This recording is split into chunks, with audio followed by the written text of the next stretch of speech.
Hey, it's Coach Nick Tuminello. I wanted to give you a little tip that I developed here at Performance University for modifying the Turkish get-up for some folks that have a sticking point with the transition once they bring their knee under their body, which I'll demonstrate in a second.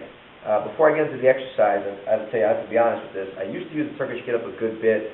I've been thinking about it a lot. I had a little change of heart of this exercise. I don't think it's a bad exercise. I still think it's a great exercise.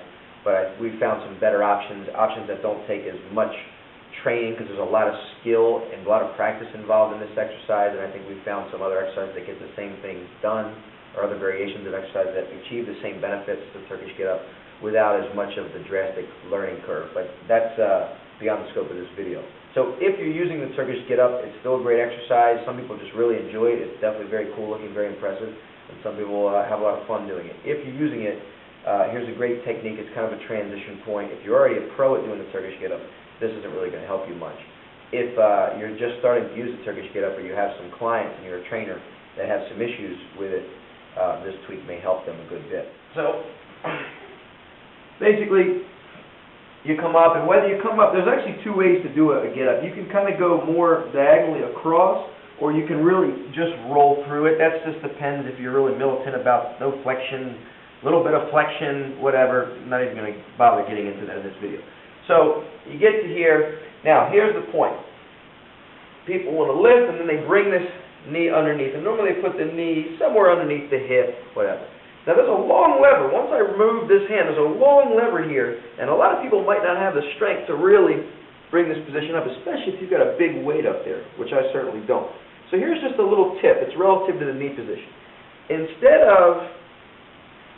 When I come up, instead of putting the knee here, I'm going to take the knee and I'm going to put it not behind my hand, right next to my hand, next to my pinky, right?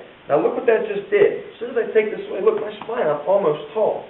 Versus here, I have really got to side flex to come up. So what I've basically done is I've shortened the lever arm drastically so I don't have as much demand through here. Now, if you're already conditioned and you're trying to get that strength, then by all means ignore what I'm teaching. But this is for that beginning person that this may be a very awkward position, and that Turkish get-up is a very awkward exercise. Some may argue that's maybe why it works. So that's the whole point of this video. You're here.